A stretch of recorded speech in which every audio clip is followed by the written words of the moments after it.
Assalamualaikum, hai teman-teman. Perkenalkan nama saya Nabil Darupi Pratama.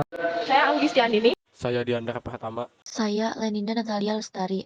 Kerajaan Mataram kuno adalah salah satu kerajaan terbesar era Nusantara yang berdiri sekitar abad 8 dan diperkirakan berpusat di Jawa Tengah.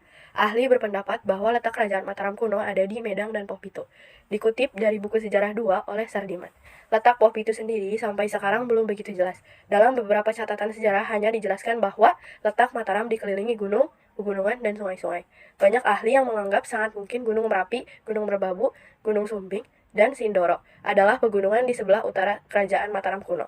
Kemudian di sebelah barat terdapat pegunungan Serayu, di sebelah timur terdapat Gunung Lawu, serta di sebelah selatan berdekatan dengan Laut Selatan dan pegunungan Seribu. Sedangkan sungai-sungai yang ada, misalnya Sungai Bogowonto, Progo, Opak, dan Bengawan Solo, sedangkan Poh-Pitu kemungkinan berada di antara kedua sampai sekitar Prambanan.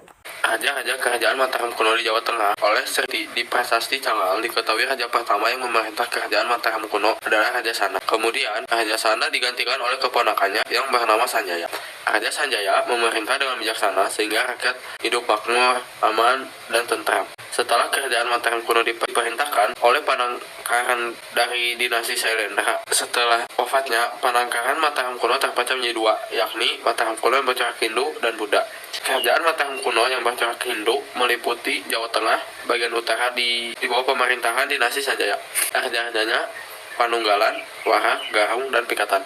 Sementara itu, kerajaan Mataram kuno bercorak Buddha meliputi Jawa Tengah, bagian selatan di bawah kekuasaan dinasti Sailendra. Indra adalah salah satu rajanya. Kerajaan yang terpisah itu kembali disatukan melalui perkawinan politik Rakai Pikatan dari dinasti Sanjaya dengan Pramodawardhani dari keluarga Sailendra. Wafatnya, Panangkaran Mataram kuno terpecah menjadi dua, yakni Mataram kuno yang bercorak Hindu dan Buddha. Kerajaan Mataram kuno mendapatkan serangan dari kerajaan Sriwijaya yang dipimpin oleh Balaputra Dewa. Di sisi lain, Gunung Merapi terjadi erupsi yang menyebabkan Empu Sindok memutuskan untuk melakukan perpindahan. Sejarah berdirinya kerajaan Mataram kuno mengutip dari buku Eksplor Sejarah Indonesia oleh Dr. Abdul Rahman. Nama Mataram diambil dari istilah bumi Mataram.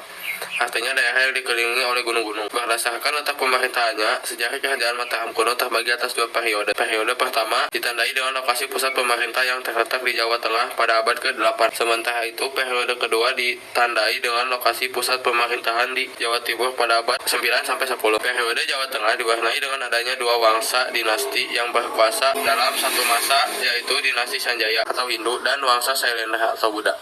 Satu peninggalan keagamaan dinasti Sanjaya adalah Candi Prambanan, sedangkan peninggalan dinasti Sailendra adalah Candi Borobudur. Raja-raja Mataram kuno di Jawa Timur. Dr. Andes Prawoto MPD menjelaskan bahwa raja-raja pemerintah kerajaan Mataram kuno di Jawa Timur yaitu 1. Empu Sindok, memerintah pada tahun 928 sampai 947. Empu Sindok merupakan pendiri dinasti baru atau dinasti Isyana. Dengan bergerak Empu Sindok, Sri Isyana Tunggadewa Wijaya. Berita-berita pemerintahan Empu Sindok tampaknya kurang berkembang melalui prasasti Kalkuta sampai kemudian muncul nama Dharmawangsa. 2. Dharmawangsa memerintah pada tahun 991 sampai 1016.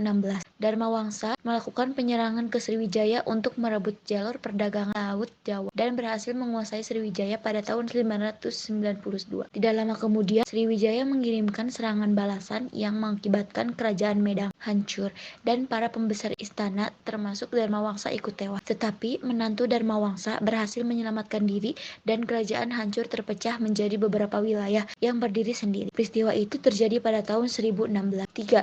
Airlangga memerintah pada tahun 1019 sampai 1042. Airlangga dinobatkan sebagai raja setelah pergi bertapa di hutan selama 3 tahun. Raja-raja dari kerajaan kecil di sekitarnya tidak mau mengakui sebagai raja. Airlangga melakukan penaklukan kerajaan tersebut dan berhasil menyatukan kembali kerajaan yang terpecah pada tahun 1037. Peninggalan kerajaan Mataram kuno.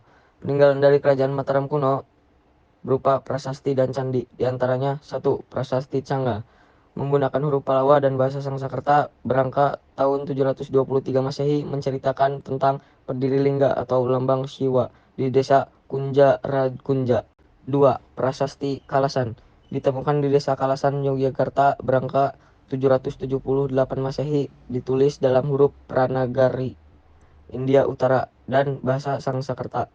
3. Prasasti Matyasih ditemukan di Matyasih, Kedu, Jawa Tengah berangkat tahun 907 Masehi menggunakan bahasa Jawa kuno. 4. Prasasti Klurak ditemukan di desa Prambanan berangkat tahun 782 Masehi, ditulis huruf Nagari dan bahasa Sangsekerta. Candi-candi peninggalan kerajaan Mataram kuno antara lain Candi Kalasan, Candi Pelosan, Candi Prambanan, Candi Sambir Sari, Candi Sari, Candi Kedulan, Candi Sojiwan, Candi Barong, dan tentunya yang paling kolosal adalah Candi Borobudur. Sekian presentasi dari kelompok kami, kurang lebihnya mohon maaf. Wassalamualaikum warahmatullahi wabarakatuh.